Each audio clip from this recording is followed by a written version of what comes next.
দীর্ঘদিনের গুঞ্জন আর কানাঘুষার অবসান, আজ নতুন জীবনে পা রাখছেন গায়িকা জেফার রহমান ও উপস্থাপক রাফসান সাবাব।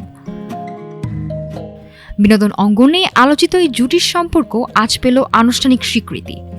আজ বুধবার সকালে গায়ে হলুদ আর সন্ধ্যায় অনুষ্ঠিত হচ্ছে তাদের বিয়ের আনুষ্ঠানিকতা।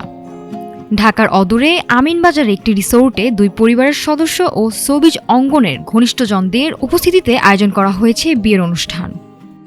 1 বছর ধরেই জেফার ও রাফসানের সম্পর্ক নিয়ে চলছিল নানা আলোচনা, যদিও দুজনই নিজেদের পরিচয় দিতেন ভালো বন্ধু হিসেবে এবং ব্যক্তিগত জীবন নিয়ে ছিলেন নীরব। গত বছরের মাঝামাঝি সময়ে থাইল্যান্ডে একসঙ্গে ভ্রমণের ছবি ছড়িয়ে পড়লে গুঞ্জন আরও জোরালো হয়।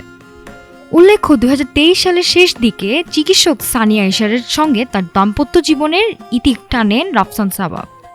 সব জল্পনার অবসান ঘটিয়ে আজ নতুন জীবনের পথে হাঁটছেন জেফার রহমান ও রাফসান সাবাব। সকালের গায়ে হলুদ আর সন্ধ্যার বিয়ের আনুষ্ঠানিকতায় শুরু হলো তাদের জীবনের নতুন অধ্যায়। নাফিসা সামিয়া, ঢাকা টুডে।